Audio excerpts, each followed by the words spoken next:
Hello guys, आज हम आपको बताने वाले हैं कि आपको सेकंड ईयर बीएमएस में कौन कौन सी बुक लेनी चाहिए। ठीक है, तो हम आपको मॉडर्न से स्टार्ट करते हैं कि मॉडर्न में कौन कौन सी बुक लेनी चाहिए आपको।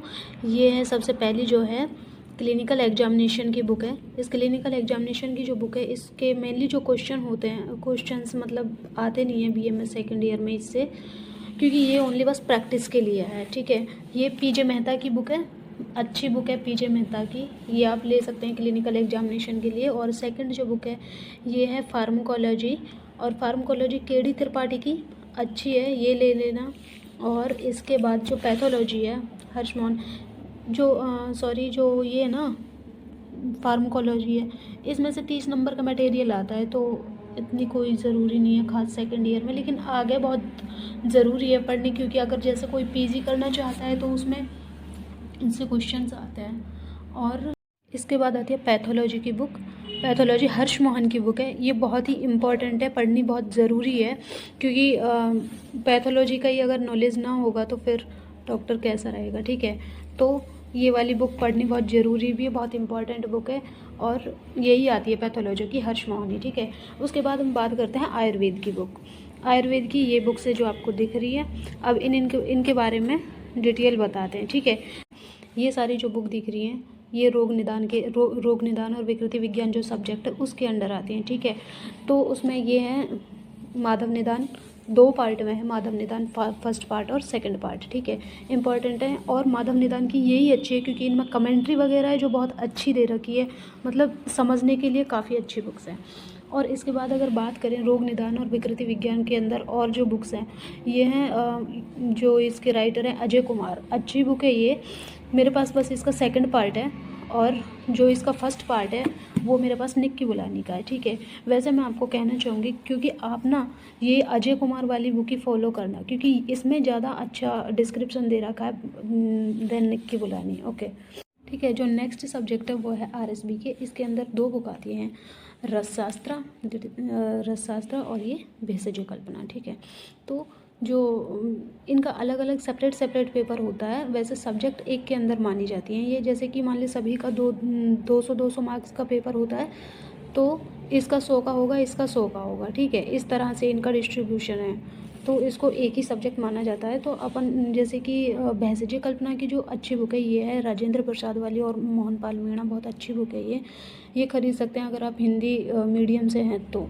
ठीक है, और रसशास्त्र की ये वाली बुक खरीद सकते हैं, ये मोहनपाल मीणा और राजेंद्र प्रसाद, सेम एक ही राइटर है दोनों का। ठीक है, इसके बाद ये आरएसबी के जो अपना है ये कंप्लीट हो जाता है। इसके बाद आते हैं हम द्रव्य गुण पर, डीजी जो है सब्जेक्ट अपना।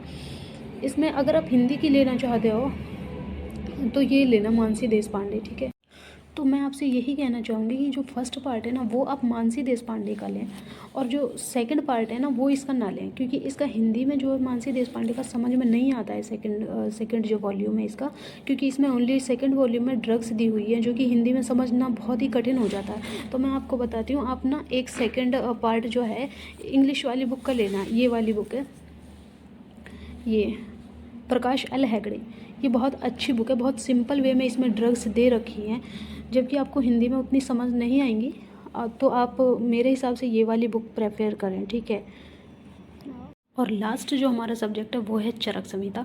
चरक संहिता के 2 पार्ट्स होते हैं, इसको पूर्वार्ध कहते हैं और वो उत्तरार्ध है जी। ये जो प्रथम भाग है पूर्वार्ध है, जो वो हमें ओनली सेकेंड ईयर में पढ़ना है, और जो इसका नेक्स्ट पार्ट है वो थर्ड ईयर में पढ़ना है। ठीक है, तो आप ये वाली बुक ले सकते हैं, काशीनाथ पांडे की, बहुत अच्छी बुक है अगर आप हिंदी में लेना चाहते हैं तो। ठीक है, अच्छा इसमें डिस्क्रिप्शन दे रखा है, समझने के वजह से मतलब काफ़ी सिंपल है, आप इसे ले सकते हैं।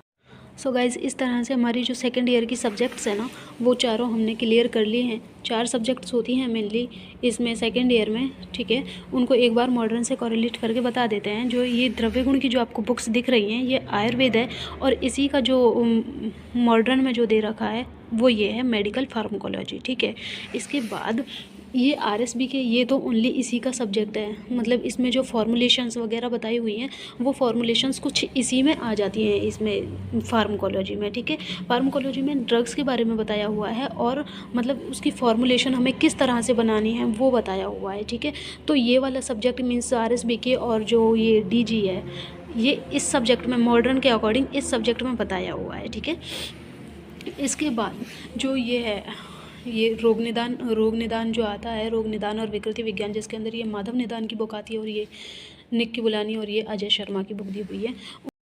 इनका जो मॉडर्न डिस्क्रिप्शन है वो इस पैथोलॉजी में मिलता है, मॉडर्न पैथोलॉजी हर्ष मोहन की जो बुक दी हुई है, ठीक है। और इसके बाद जो लास्ट सब्जेक्ट थर्ड जो बचा हुआ है वो है चरक संहिता, जो कि मतलब आयुर्वेदी है, मतलब इसका कोई मॉडर्न नहीं है, बट ये आयुर्वेद, और ये पता है ये बहुत ही ज़्यादा इम्पॉर्टेंट है। इसके अकॉर्डिंग जो ये है संहिता पढ़ना बहुत ही ज़्यादा ज़रूरी है अगर आपने BMS में एडमिशन लिया है और आप आयुर्वेद डॉक्टर बनना चाह रहे हो तो, ठीक है। सो गाइज, इस तरह से मैंने आपको सेकेंड ईयर की बुक्स के बारे में बताया है कि आपको कौन सी बुक्स लेनी है और कौन सी नहीं लेनी है, ठीक है। अगर आप हिंदी मीडियम से और आप हिंदी में लिखना चाहते हो, अपना पेपर हिंदी में पढ़ना चाहते हो, तो आपको मेरे हिसाब से तो यही बुक्स लेनी चाहिए, ठीक है। ओके, धन्यवाद।